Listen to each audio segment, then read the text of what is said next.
શું તમે તો વોટ્સએપની બેન લિસ્ટમાં નથી ને? કેમ કે વોટ્સએપે તેની પોલિસીનું ઉલ્લંઘન કરવા બદલ 85 લાખથી વધુ ભારતીય વોટ્સએપ એકાઉન્ટ પર બેન લગાવી દીધો હતો અને હજુ આ આંકડો વધી શકે તેમ છે.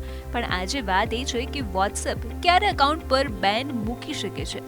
તો જો યુઝર અજાણ્યા નંબરો પર સતત સ્પામ મેસેજ મોકલતો હોય, અથવા તો જો કોઈ ફેક સમાચાર અથવા તો અશ્લીલ કન્ટેન્ટ શેર કરવામાં આવતા હોય, જો બહુવિધ યુઝર્સે વોટ્સએપ નંબરને રિપોર્ટ કર્યા હોય, જો કોઈ વોટ્સએપ ક્રેક વર્ઝનનો ઉપયોગ કરી રહ્યો હોય, આવી કોઈ પણ પરિસ્થિતિમાં તમારા એકાઉન્ટને બ્લોક કરવામાં આવી શકે છે.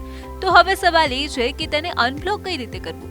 તો સૌથી પહેલા તો એ સમજવું પડશે કે તમારું એકાઉન્ટ બ્લોક કેમ કરવામાં આવ્યું છે, અને નોર્મલી વોટ્સએપ નોટિફિકેશનની સાથે સાથે બેન કરવા પાછળનું કારણ જણાવે છે. તો અનબ્લોક કરવા માટે સૌથી પહેલા વોટ્સએપના હેલ્પ સેક્શનમાં જાઓ. વોટ્સએપ સપોર્ટ ટીમનો સંપર્ક કરો. પ્રતિબંધ હટાવવા માટે ટીમને રિક્વેસ્ટ મેસેજ મોકલો. રિક્વેસ્ટ સબમિટ કર્યા પછી વોટ્સએપ તમારા એકાઉન્ટને ચેક કરશે, જેમાં થોડા કલાકો કે પછી દિવસો લાગી શકે છે.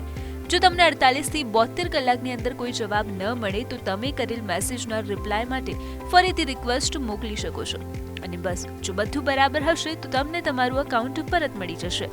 પણ ભવિષ્યમાં આવું ન થાય તે માટે આ નિયમોને ખાસ ધ્યાનમાં રાખો. જેમાં પહેલું છે ખોટા, ભ્રામક અને અશ્લીલ મેસેજીસને શેર ન કરો. મેસેજને ફોરવર્ડ કરતા પહેલા તેની ચકાસણી ખાસ કરી લો. કોઈ પણ નંબર પર સ્કેમ મેસેજ ન મોકલો. રાષ્ટ્ર વિરોધી સંદેશો મોકલવો પણ ગુનો છે. ચાઇલ્ડ ક્રાઇમ મેસેજ કરવાનું ટાળો. કોઈ પણ નંબર પર બલ્ક મેસેજીસ ન મોકલો. વોટ્સએપના નિયમો અને શરતોને ફોલો કરો અને ઓલવેઝ ઓફિશિયલ વોટ્સએપનો જ ઉપયોગ કરો. તો બસ, આવા જ વધુ વિડીયોઝ માટે જોડાયેલા રહો ન્યૂઝ કેપિટલના ડિજિટલ પ્લેટફોર્મ સાથે.